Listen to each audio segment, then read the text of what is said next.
किसी भी एक मैन्युफैक्चरिंग कंपनी के लिए जो अभी सेटअप हुई है या कोई पुरानी कंपनी है जो अपना डिजिटल मार्केटिंग का बिजनेस प्लान कर रही है, डिजिटल मार्केटिंग के लिए सोच रही है और उसके बहुत सारे क्वेश्चंस होते हैं कि डिजिटल मार्केटिंग कैसे होगी, किस तरीके से स्टार्ट होगी। तो मैं आज आपको एक ईजी से फॉर्म में हमारी जो कंपनी वेब फॉर भारत है वो उनका एक life cycle of digital marketing for any company मैं आज आप लोगों के साथ डिस्कस करता हूँ। इसमें हम एक मैन्युफैक्चरिंग यूनिट का एक एग्जांपल ले लेते हैं। आप मोबाइल चार्जर मैन्युफैक्चरिंग एक कंपनी है और आप एक मोबाइल मैन्युफैक्चरिंग यूनिट एक स्टार्ट कर रहे हैं और आप उसके लिए डिजिटल मार्केटिंग का प्लान कर रहे हैं। अगर उस किसी एक XYZ कंपनी का हमारी कंपनी के पास ऐसा कोई कॉन्ट्रैक्ट आता है एक मोबाइल चार्जर मैन्युफैक्चरिंग कंपनी के लिए, तो उसके लिए हमारा क्या प्रोसीजर होगा। देखिए, मोबाइल चार्जर की जो सबसे बड़ी इंडस्ट्री है वो इंडिया के अंदर है और मोबाइल चार्जर का एक बहुत बड़ा मार्केट है और रहेगा। उसके साथ साथ हम सबसे पहले जो इसकी शुरुआत करेंगे, सबसे पहले एक कंपनी की मदर वेबसाइट से स्टार्ट करते हैं। हम उसमें सबसे पहले कंपनी की मदर वेबसाइट डिज़ाइन करने के लिए मैं अपने क्लाइंट्स को रेकमेंडेशन करूँगा जो उनका अपना ब्रांड नेम है, क्योंकि फ्यूचर में लोगों के दिमाग में कभी भी वेबसाइट के URL वगैरह नहीं रहते, लेकिन कंपनीज़ का नाम हमेशा ध्यान रहता है। तो सबसे पहला जो काम होगा वो उस मैन्युफैक्चरिंग यूनिट के लिए किसी भी एक मैन्युफैक्चरिंग यूनिट के लिए डिजिटल मार्केटिंग सेटअप करनी है। तो हमारे उसमें सबसे पहले प्रायोरिटी क्या होगी। सबसे पहले हम उस कंपनी की एक मदर वेबसाइट बनाएंगे।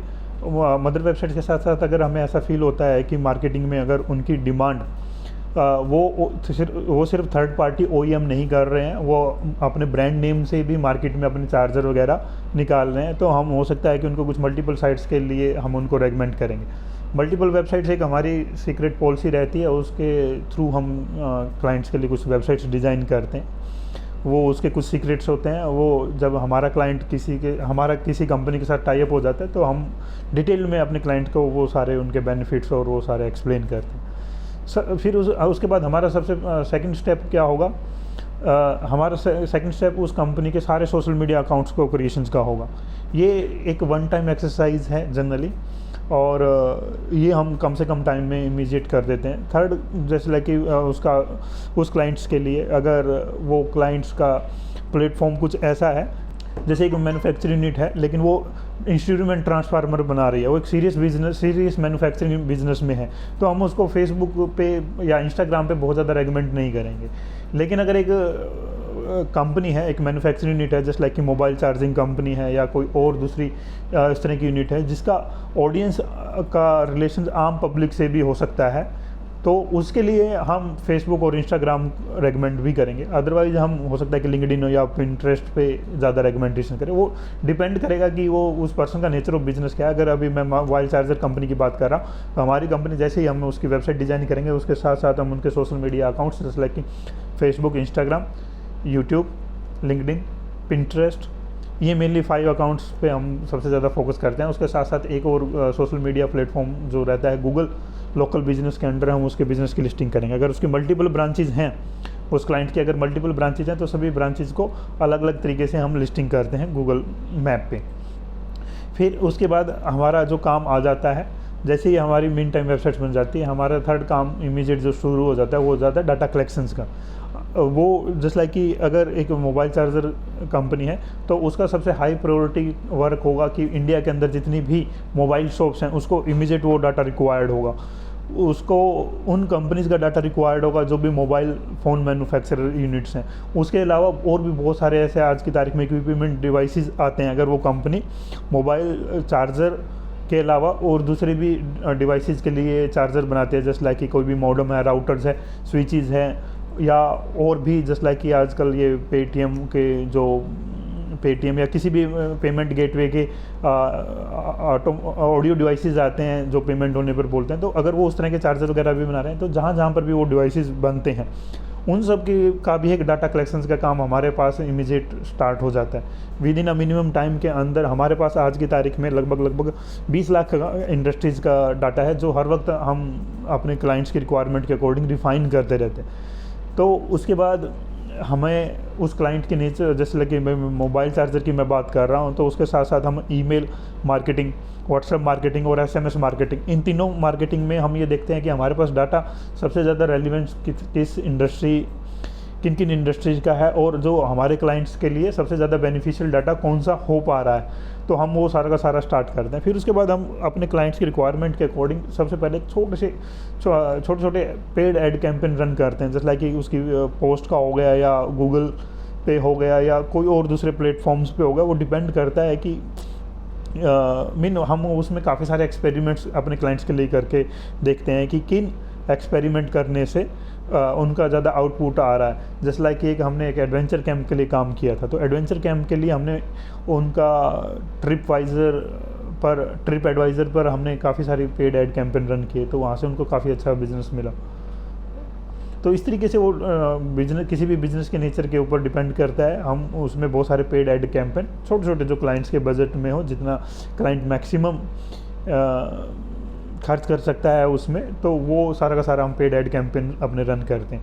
फिर उससे जो नेक्स्ट स्टेप आता है उस कंपनी की लिस्टिंग करना, जो जैसे लाइक कि अगर आप एक मैन्युफैक्चरर हैं तो आप ज़रूर जानते होंगे कि हर एक इंडस्ट्री की मार्केट में बहुत सारी डायरेक्टरी या येलो पेजेस वगैरह ऑलरेडी अवेलेबल्स होते हैं। हमारी सबसे पहले कोशिश होती है कि जितने भी प्लेटफॉर्म ऑनलाइन अवेलेबल्स हैं, हम अपने क्लाइंट्स के लिए उनकी लिस्टिंग ज़्यादा से ज़्यादा उन प्लेटफॉर्म्स पर कर सकें, क्योंकि हमारी सबसे पहली प्रायोरिटी, सबसे हाई प्रायोरिटी यही होती है कि अपने क्लाइंट्स का URL, अपने क्लाइंट्स का डोमेन नेम या अपने क्लाइंट्स की डिटेल, बिजनेस डिटेल हम जितने ज़्यादा से ज़्यादा प्लेटफॉर्म पर लिस्टिंग कर सकते हैं। जैसे जस्ट डायल है, इंडिया मार्ट है, इनमें फ्री भी लिस्टिंग होती है, पेड भी लिस्टिंग होती है। तो इमीडिएट अगर क्लाइंट्स का बजट नहीं है पेड लिस्टिंग के लिए, तो हमारी इमीडिएट कोशिश होती है कि जितनी भी ज़्यादा हो सके हम लिस्टिंग कर दें, चाहे वो पेड है या फ्री है। हमारे पास लगभग हर एक इंडस्ट्री से रिलेटेड 300 से 400 ऐसे प्लेटफॉर्म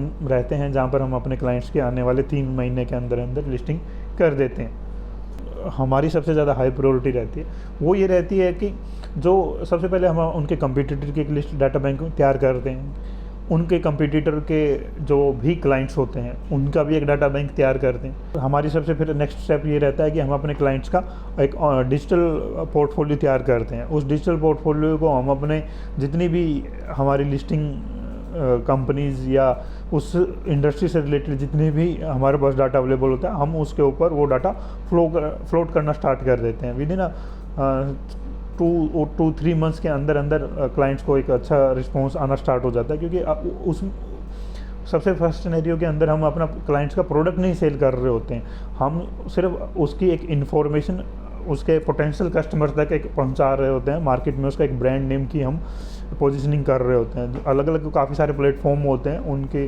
कमेंट्स बॉक्स में या उनके इनबॉक्सेस में हम अपने क्लाइंट्स के प्रोफाइल को वहाँ पर पहुँचाते हैं।